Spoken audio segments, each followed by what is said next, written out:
Everyone, welcome back to my channel. Without love का next episode लेकर आई हूँ। प्लीज़ चैनल को सब्सक्राइब करना, लाइक करना और कमेंट करके बताना ये एफएफ कैसा लग रहा है। तो पिछले एपिसोड में हमने देखा था लान वांगजी और विंग, इन दोनों का शादी हो चुका था। ये दोनों एक दूसरे को जानते भी नहीं थे।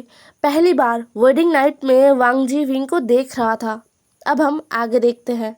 विंग का चेहरा देखकर वांगजी को पूरा कंफर्म हो गया था कि विंग कोई कल्टीवेटर नहीं है, क्योंकि वो बहुत ही कमज़ोर सा एक ओमेगा लग रहा था, लेकिन हद से ज़्यादा खूबसूरत ओमेगा भी। वांगजी, जिसने अपने पूरे लाइफ में कभी भी किसी ओमेगा की तरफ नज़र उठाकर भी नहीं देखा। वांगजी जब 15-16 साल का था, तब उसके उम्र के सारे लड़के, सारे जो अल्फाज है, वो अक्सर ओमेगास को लेकर बातें करते रहते थे, जो एक टीनेजर अल्फ़ा के लिए आम बात है। टीनेजर अल्फाज जो ग्रोइंग टाइम पर आते हैं, जब धीरे धीरे उनका रट करीब आता है, तब उनके दिमाग में हमेशा ही ओमेगास का ख्याल आता है। वो ओमेगास के बारे में सोचते हैं। बट वांगजी ऐसा नहीं था। उसने कभी भी किसी ओमेगा के बारे में नहीं सोचा, और जब वो 18 साल का हुआ, तब उसे पता चला कि उसके लिए ऑलरेडी उसके पेरेंट्स ने एक पार्टनर चूज़ करके रखा है। तो उसके बाद तो कोई सवाल ही नहीं उठता कि किसी और ओमेगा की तरफ वांगजी देखेगा। खैर, अभी वांगजी विंग को देख रहा था। विंग जो धीरे धीरे अपने आइज़ को ओपन करता है और वांगजी की तरफ देखता है। विंग के आँखों में कुछ था, थोड़ा डर, जो वांगजी महसूस कर सकता है। और विंग, उसने जैसे ही अपने आँखों को खोला ना, उसके सामने जो हैंडसम गॉड बैठा हुआ था, उसे देखकर वो शॉक्ड हो गया था। उसने सुना है, उसने बहुत बार सुना है, पूरे कल्टीवेशन वर्ल्ड में गुसू के ट्विन जेट को लेकर हज़ारों बातें चलता रहता है कि वो कितने खूबसूरत है, वो कितने काबिल है। उनके जैसा अल्फाज पूरे कल्टीवेशन वर्ल्ड में मिलेगा ही नहीं, और वो बहुत ज़्यादा स्ट्रॉन्ग भी है। साथ ही में कल्टीवेशन वर्ल्ड का सबसे ताकतवर कल्टीवेटर भी है। ये सब कुछ विंग ने सुना था, और उसे आज महसूस हुआ कि ये सच है। सच में ये इंसान, ये अल्फ़ा बहुत ही ज़्यादा हैंडसम है। वांगजी और विंग एक दूसरे के आंखों में देख रहे थे। वहाँ पर एकदम पिन ड्रॉप साइलेंस था, लेकिन वांगजी और विंग दोनों ही महसूस करते हैं कि वो सैंडलवुड जो स्मेल पूरे कमरे में फैला हुआ था ना, वो स्ट्रॉन्ग हो रहा है। कुछ तो अजीब है, सैंडलवुड के साथ क्या मिलाया गया है। सैंडलवुड का स्मेल बहुत ही सूदिंग और कामिंग होता है, जिससे रिलैक्स फील किया जाता है, इंसान रिलैक्स हो जाता है। बट इस कमरे में सैंडलवुड स्मेल के साथ कुछ हार्श स्मेल कर पा रहे थे। वो क्या है, ये वांगजी और विंग को पता नहीं चल रहा, लेकिन उन दोनों के ही नाक अब जलने लगे थे। तो वांगजी और विंग होश में आ गए थे इससे। वो जो अब तक एक दूसरे को देख रहे थे, वो अपने होश में आ गए थे। वांगजी जो अपना गला साफ करता है और विंग से अपने नज़रों को फिराता है। विंग ने भी वही किया, उसने भी अपने नज़रों को फिरा लिया। वो दोनों अब एक दूसरे की तरफ नहीं देख रहे थे, बट वांगजी उसे बात को आगे बढ़ाना है। इसीलिए वांगजी कहता है, राजकुमार विंग, ये रोप्स बहुत हैवी है, आप इन्हें उतार क्यों नहीं देते, और अपने ज्वेलरीज को भी। वांगजी की बातों को सुनकर विंग हड़बड़ा गया। उसने कहा, हाँ ज़रूर। ये कहते हुए विंग अपने रोप्स को खोलने लगा, लेकिन उसने बहुत सारे लेयर्स पहना हुआ था, तो ये उसके लिए टफ हो रहा है। जियांग सेक्ट में वो बस 3 लेयर्स रोप पहनता है, लेकिन इस वेडिंग रोप्स में ऑलमोस्ट 7 लेयर्स है। तो विंग के लिए ये बहुत ही टफ हो रहा था, और वो उलझ रहा था, क्योंकि ये वेडिंग ड्रेस बहुत ही बड़ा है। तो वांगजी ने विंग को स्ट्रगल करते हुए देखा। विंग जो उठकर खड़ा हो चुका था और अपने रोप्स को खोलने की कोशिश कर रहा था, इसलिए वांगजी विंग के पास गया। विंग जैसे ही महसूस करता है ना कि उसके सामने राजकुमार वांगजी आए हैं, तो वो एक कदम पीछे चला गया। वांगजी ने अपना हाथ आगे बढ़ाया और बोला, राजकुमार, मुझे मदद करने दीजिए। ये सुनकर विंग चुपचाप अपने जगह पर ही खड़ा हो गया। वांग जी अब धीरे से विंग के करीब आया और बहुत ही जेंटली विंग के रोप्स को खोलने लगा। वांग जी धीरे धीरे विंग के रोप्स के एक एक लेयर को उतार रहा था। वांग जी को अब विंग का जो स्मेल है ना वो आने लगा था। विंग का सेंट लोटस का है और वांग जी को ये अच्छा लग रहा था। वांग जी विंग के रोप्स को उतार चुका था। अब विंग के शरीर पर बस 2 लेयर रोप ही बचा था, एक इनर रोप और उसके ऊपर एक और रोप था। अब वांग जी विंग के हेयर से सारे क्लिप्स को उतारने लगता है, सारे पिन को उतारने लगता है, क्योंकि वहाँ पर बहुत सारे पिन थे, बहुत सारे हेयर ज्वेलरीज पहनाया गया था विंग को। उन सारी चीज़ों को उतारने पर विंग का जो लॉन्ग हेयर है ना वो पूरा खुल गया था और वो पूरे विंग के बैक को ढक रहा था। वांग जी इतना फोकस था अपने काम में कि उसने विंग का एक्सप्रेशन नोटिस नहीं किया। विंग जो धीरे धीरे अपने आँखों को बंद कर रहा था, उसे कुछ महसूस हो रहा था। उसका बॉडी धीरे धीरे गर्म हो रहा था, उसे अपनी बॉडी में हलचल महसूस हो रहा था और ये चीज़ें धीरे धीरे बढ़ रहा था। विंग को कुछ अजीब सा ही नशा हो रहा था जिससे वो अपने आँखों को खोल नहीं पा रहा था। वांग जी जो विंग के गले में जो ज्वेलरी विंग ने पहना हुआ था उनको उतारने की कोशिश करता है तो उसे महसूस होता है कि कुछ गलत है, क्योंकि विंग पूरा वांग जी के ऊपर लीन हो चुका था। वांग जी एक पल के लिए समझ नहीं पाया, लेकिन दूसरे ही पल उसे लगा कि कुछ तो गलत है। इसलिए वांग जी ने विंग को सीधा खड़ा किया। विंग जो सीधा खड़ा नहीं हो पा रहा था, उसे कुछ हो रहा था, वो स्वेटिंग कर रहा था बहुत ज़्यादा। वांग जी तुरंत विंग को बेड पर लिटा देता है और विंग को जगाने की कोशिश करता है। वांग जी बार बार विंग के फेस को टच कर रहा था और कह रहा था, राजकुमार क्या हुआ है, आप ठीक तो हो ना। विंग जो अपने आँखों को खोल नहीं पा रहा था, उसका बॉडी भी हीट हो चुका था बहुत ज़्यादा, उसे अपनी बॉडी में बहुत पेन महसूस हो रहा था। विंग जिसने अभी तक अपना होश पूरी तरीके से नहीं खोया था, तो वो सोच रहा था क्या क्या ये उसका हीट है। नहीं, वो बस कुछ ही दिनों पहले अपने हीट से गुजरा है, तो अभी तो उसका हीट का समय नहीं है, तो फिर उसे ऐसा क्यों महसूस हो रहा है।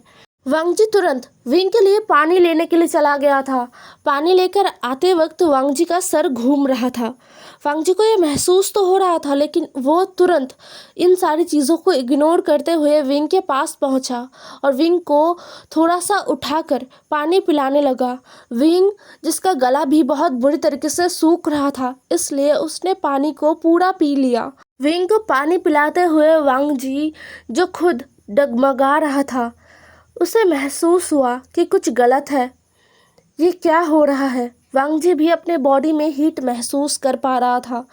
वांग जी जिसे सडनली कुछ रियलाइज हुआ और वो इधर उधर शॉक्ड में देखने लगा, अपने कमरे के हर एक कोने को वो देखने लगा, लेकिन उसे वो चीज़ कहीं भी नहीं दिख रहा था।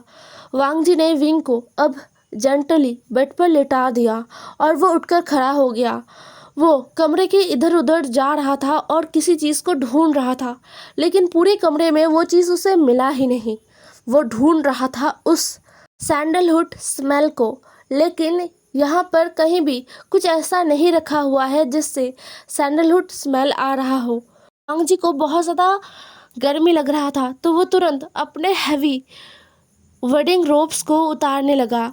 वो कुछ ही देर में अपने सारे हैवी वेडिंग रोप्स को उतार चुका था। अब बस उसने एक इनर रोप्स को पहना हुआ था जो वांग जी के बॉडी से एकदम चिपका हुआ था, बट वांग जी को अभी भी इस रोप से भी अनकंफर्टेबल फील हो रहा था। वांग जी ने विंग की तरफ देखा जो अपने रोप्स को उतारने की कोशिश कर रहा था। वांग जी जो समझ पा रहा था कि उनके साथ हो क्या रहा है और उसे गुस्सा आ रहा था। विंग और वो एक दूसरे को जानते भी नहीं है। हाँ, वो अब शादीशुदा है, वो मैरिड कपल है अभी। अगर वो दोनों एक दूसरे के करीब आए तो इसमें कोई गलत चीज़ नहीं है, लेकिन वांग जी और विंग अभी भी एक दूसरे के लिए उस तरीके का कुछ भी फील नहीं करते हैं। तो वांग जी को बहुत गुस्सा आ रहा था। जिसने भी ये काम किया है उस पर वांग जी को बहुत गुस्सा आ रहा था। वांग जी ने देखा कि विंग बहुत ज़्यादा स्ट्रगल कर रहा है और उसने अपने एक रोप को उतार भी दिया है। वो जो उसने 2 लेयर्स अभी तक पहना हुआ था ना, उसमें से एक लेयर विंग ने उतार दिया है। वो लेयर उतारते उतारते ही विंग बहुत ज़्यादा थक चुका था, क्योंकि उसके बॉडी में कुछ अलग सा ही फील उसे हो रहा था और उसे अजीब सा ही पेन महसूस हो रहा था, जैसे कोई ओमेगा और अल्फ़ा हीट और रट में आने के बाद महसूस करते हैं। अभी वांगजी और विंग को वैसा ही महसूस हो रहा था, हालांकि उन दोनों में से कोई भी अभी अपने हीट और रट में नहीं आए थे। वांगजी विंग के करीब आने का हिम्मत भी नहीं कर पा रहा था। उसे पता है अगर वो विंग के करीब गया तो क्या हो जाएगा, इसीलिए वांगजी बैक चलने लगा। वो अपने वेडिंग चैम्बर से बाहर जाने लगता है। वांगजी विंग का फ़ायदा नहीं उठा सकता, लेकिन वो दरवाजे पर ही रुक गया। दरवाजे को बाहर से बंद किया गया था। वांगजी को समझ नहीं आ रहा था कि हो क्या रहा है, लैंड क्लैन में ये सब चल क्या रहा है। वांगजी को बहुत गुस्सा आ रहा था। वांगजी ने दरवाज़ा पीटा, लेकिन किसी ने भी कोई रिस्पॉन्स नहीं किया। वांगजी एक अच्छा कल्टीवेटर है, इसलिए उसने दरवाजे को तोड़ने का कोशिश किया। तब जाके उसे महसूस हुआ कि दरवाजे को नॉर्मली बाहर से बंद नहीं किया गया था, बैरियर से बंद किया गया था, जिसे वांगजी तोड़ नहीं पा रहा। अब वांगजी को कंफर्म हो गया था कि ये काम उसके ब्रदर का नहीं तो उसके अंकल का होगा, क्योंकि पूरे कल्टीवेशन वर्ल्ड में वांगजी के सामने कोई बैरियर क्रिएट करे और वांगजी तोड़ ना पाए ऐसा कोई है ही नहीं उसके अंकल और ब्रदर के सिवा।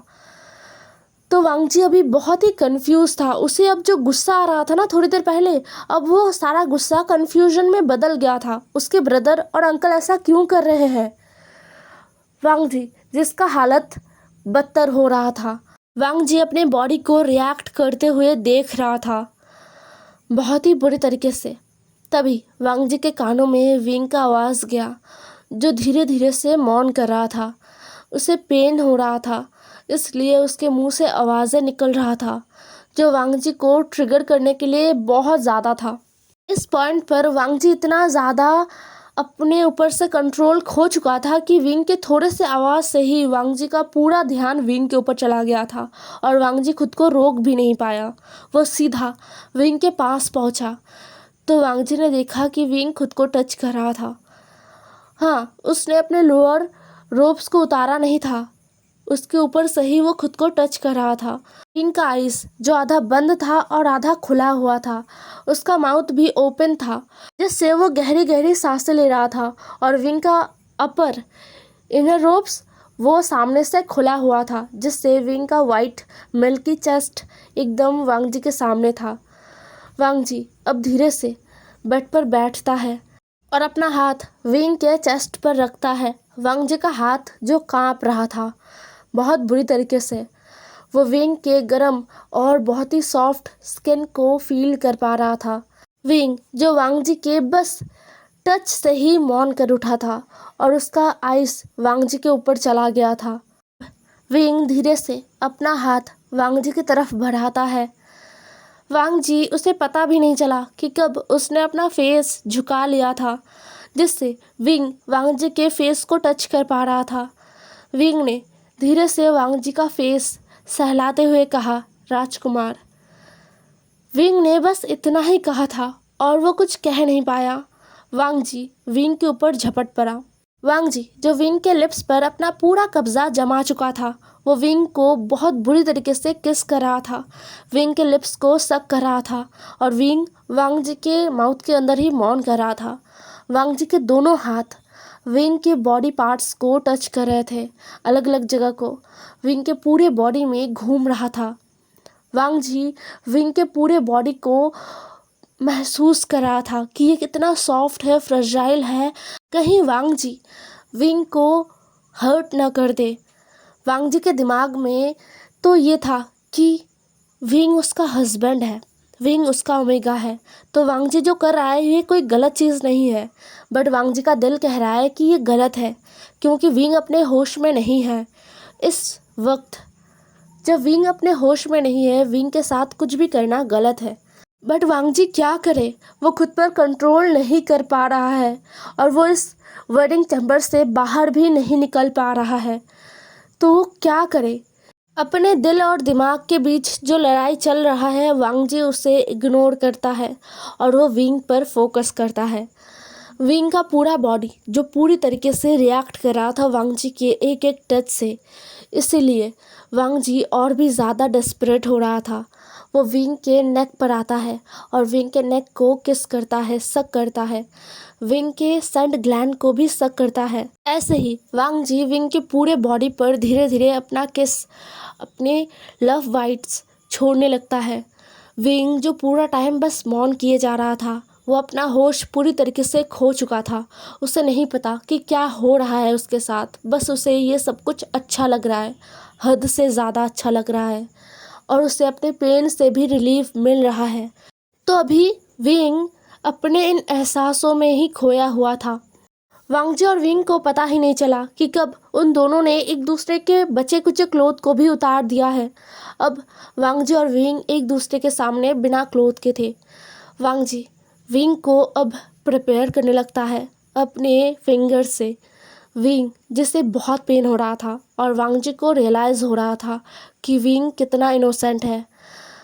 वांग जी विंग को अच्छी तरीके से प्रिपेयर करना चाहता था जिससे विंग को पेन फील ना हो, लेकिन विंग और वांग जी अभी उस हालात में नहीं थे कि वो दोनों एक दूसरे को इमोशनली सपोर्ट करे, अच्छी तरीके से प्रिपेयर करे, फिर जाके अपना डेली नाइट एक्टिविटी करे।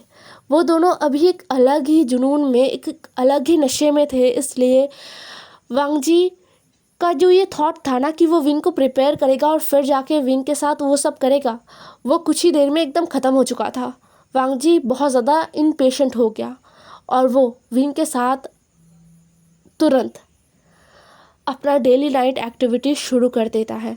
विंग जो खुद भी बहुत ज़्यादा इम्पेशेंट था, इसलिए वो वांग जी को अपने आप को प्रॉपरली प्रिपेयर करने नहीं दे रहा था। लेकिन जैसे ही वांग जी विंग के अंदर एंटर हुआ ना, उसे फील हुआ कि ये डिसीजन उसका कितना ज़्यादा गलत है, क्योंकि उसे हद से ज़्यादा पेन फील हो रहा था और वांग जी को भी। वांग जी को महसूस हो रहा था कि वो पूरा मेल्ट हो जाएगा, बट उसे ये एहसास भी अच्छा लग रहा था और वो विंग के साथ अपना डेली नाइट एक्टिविटी शुरू कर देता है। वो अपने आप को मूव करना शुरू कर देता है। विंग और वांग जी की आवाज़ पूरा जिंगशी गूंज रहा था, लेकिन जिंगशी से बाहर नहीं आ रहा था उस बैरियर की वजह से। अब हमें नेक्स्ट मॉर्निंग का दिखाया जाता है जहाँ पर विंग और वांग जी सो रहे थे। वो दोनों अभी भी एक दूसरे के बॉडी से लिपटे हुए थे, एकदम नेकेड।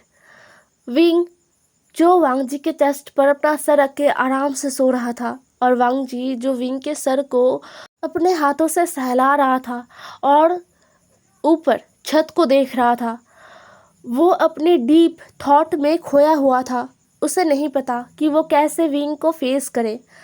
सुबह के 5 बजे वांग जी का नींद खुल गया था। तब से लेकर अब तक, अभी तक तो शायद 3 घंटा पार हो चुका है, बट अभी भी वांग जी उसी पोजीशन में, जिस पोजीशन में वो जागा था, उसी पोजीशन में लेटा हुआ है। वो हिलने का भी हिम्मत नहीं कर पा रहा था। वो सोच रहा था कि वो क्या कहे विंग से। उसे पता है वो विंग से अपनी नज़रें नहीं मिला सकता। उसने गलत किया, जो भी किया कल रात वो गलत था। अब विंग का भी धीरे धीरे आंखें खुलने लगता है। उसे अपने बॉडी में बहुत बहुत ज़्यादा पेन फील हो रहा था, हद से ज़्यादा। नींद से उठते हुए नॉर्मल इंसान अपने हाथ पैरों को हिलाता है, तो विंग भी वही कर रहा था, तो उसे अपने हाथ पैरों में बहुत पेन महसूस हो रहा था। विंग जिसका सर भी बहुत बुरी तरीके से दुख रहा था, उसे समझ भी नहीं आ रहा था कि वो कहाँ पर है। लेकिन जैसे ही आंखों को खोलते हुए उसने वांग जी को देखा, विंग घबरा गया। वो हड़बड़ा कर वांग जी से दूर हटा और उसने अपने आप को कंबल से ढक लिया। उसे महसूस हुआ कि उसके बॉडी पर एक भी रोप नहीं है। उसे समझ नहीं आ रहा था कि क्या हुआ है। वो सोच रहा था, तभी उसे नाइट का सब कुछ याद आ गया। विंग को इतना शर्म महसूस हो रहा था, इतना शेम फील हो रहा था। उसे वो सब कुछ याद है जो उसने किया था। वो राजकुमार को उकसा रहा था। उसने अपने आप को पूरी तरीके से ब्लैंकेट के अंदर ढक लिया। वांग जी ने विंग को ऐसे देखा और उसे बहुत ज़्यादा बुरा लगा। वांग जी को लगा कि विंग शायद अपसेट है बहुत ज़्यादा। ऑब्वियसली वांग जी ने काम ही ऐसा किया है जिससे विंग अपसेट हो गया है। वांग जी अब उठकर बैठता है और कहता है, माफ़ कर दीजिए राजकुमार वीवुशान, मैं आपको हर्ट नहीं करना चाहता था। जो कुछ भी हुआ है वो सब मेरी गलती है। मुझे अपने आप पर कंट्रोल रखना चाहिए था। वांग जी को माफ़ी मांगते हुए सुनकर विंग सोचता है, क्या राजकुमार को रिग्रेट फील हो रहा है? क्या राजकुमार वो सब कुछ मेरे साथ नहीं करना चाहते थे? हाँ, वो एक दूसरे को नहीं जानते हैं, तो पहले उन्हें एक दूसरे को समय देना चाहिए था, एक दूसरे को समझना चाहिए था और फिर जाके अपने मैरिड लाइफ को आगे बढ़ाना चाहिए था। लेकिन उससे पहले ये सब कुछ हो गया। क्या राजकुमार को रिग्रेट फील हो रहा है अभी? विंग यही सोच रहा था। वो अब धीरे से अपना चेहरा ब्लैंकेट से बाहर निकालता है और कहता है, राजकुमार, जो कुछ भी हुआ है वो उस सैंडलवुड स्मेल की वजह से हुआ है। वांग जी ने जैसे ये सुना ना, वो हैरान हो गया। उसने एक्सपेक्ट नहीं किया था कि विंग को भी ये पता चल गया है। विंग ने कहा, मुझे पहले से ही शक हो रहा था। ऐसे सेंट का या फिर ऐसे चीज़ों का इस्तेमाल अक्सर ब्रोथल में किया जाता है, लेकिन यहाँ पर ये कहते हुए विंग चुप हो गया था। वांग जी जो विंग को देख रहा था, विंग को लगा कि उसने कुछ ज़्यादा ही बोल दिया, इसलिए वो चुप कर गया। वांग जी ने अब बोलना शुरू किया, मुझे भी पता है और इस बारे में मैं तहकीकात करूँगा कि किसने ये किया है। अभी के लिए फ्रेश होना ज़रूरी है और आज आप रेस्ट कीजिए राजकुमार। ये कहते हुए वांग जी उठकर वॉशरूम के लिए चला गया था। वॉशरूम से वांग जी कुछ ही देर बाद एकदम तैयार होकर बाहर आया था। वांग जी को देखकर विंग हैरान हो गया था, क्योंकि वांग जी एक प्योर गॉड लग रहा था। वांग जी ने सफ़ेद कलर का रोब पहना हुआ था जो बहुत ही ज़्यादा सिंपल था, बट राजकुमार वांग जी के ऊपर ये बहुत ही अच्छा लग रहा है। वांग जी ने जैसे ही देखा कि विंग उसे ही देखे जा रहा है, तो वांग जी ने अपना गला साफ किया, जिससे विंग होश में आ गया था। अब विंग धीरे धीरे बेड से उठने लगा था। उसे बहुत पेन महसूस हो रहा था अपनी लोअर बॉडी में। वो अपने पैरों को हिला भी नहीं पा रहा था, लेकिन उसने अपने आप को ब्लैंकेट से कवर किया और वो धीरे से बेड से नीचे उतरा। लेकिन वो एक कदम भी नहीं चल पाया, वो गिर गया। उसके अंदर इतना स्ट्रेंथ नहीं था कि वो ठीक से चल पाए। वांग जी ने यह देखा और वो तुरंत विंग के पास आ गया। वांग जी ने विंग को अपने बाहों में उठा लिया और विंग को सीधा वॉशरूम के अंदर लेकर गया। फिर जब वांग जी बाहर आया ना वॉशरूम से, उसका हार्ट बीट बहुत ज़्यादा बढ़ गया था। वो अभी उसी तरीके का हॉटनेस फील कर पा रहा था जैसा उसे रात को फील हो रहा था, क्योंकि वांग जी ने फील किया कि विंग के बॉडी से वांग जी का जो फेरोमोन का सेंट है ना, वो आ रहा है। वांग जी ने बेड की तरफ भी देखा। बेड का हालत बहुत ही बुरा है। लगभग विंग और वांग जी ने 3 राउंड लिया था, तो बेड तो ऑब्वियसली बहुत बुरी हालत में है। वांग जी ने बेड को क्लीन किया। विंग जो अब अच्छा महसूस कर रहा था, क्योंकि उसने एक हर्बल बाथ लिया था, तो उसे अब अच्छा महसूस हो रहा था। वो जब पूरा फ्रेश होके बाहर आया ना, उसने देखा कि राजकुमार लान वांग जी यहाँ पर नहीं है। जिंगशी का दरवाज़ा और उनका बेडरूम का दरवाज़ा भी खुला हुआ है, तो विंग को लगा कि राजकुमार लान वांग जी शायद सेक्ट में गए होंगे। विंग को बहुत भूख लगा था। उसे नहीं पता कि कहाँ जाके उसे खाना मिलेगा, और अभी उसके पास इतना स्ट्रेंथ भी नहीं है, इसलिए विंग बेड पर आ गया। बेड को क्लीन किया गया था, बेडशीट चेंज किया गया था, सब कुछ एकदम चेंज कर दिया गया था, और ये सब कुछ वांग जी ने किया था। तो विंग बस दोबारा जाके बेड पर लेट गया था। हे एवरीवन, आज का एपिसोड यहीं पर ख़त्म होता है। आई नो गाइस, आप सबको लग रहा है कि ये स्टोरी बहुत ही सिंपल जा रहा है, बट भरोसा कीजिए ये स्टोरी इतना भी सिंपल नहीं है। तो आगे देखते हैं कि क्या होता है। कल मिलेंगे, बाय बाय।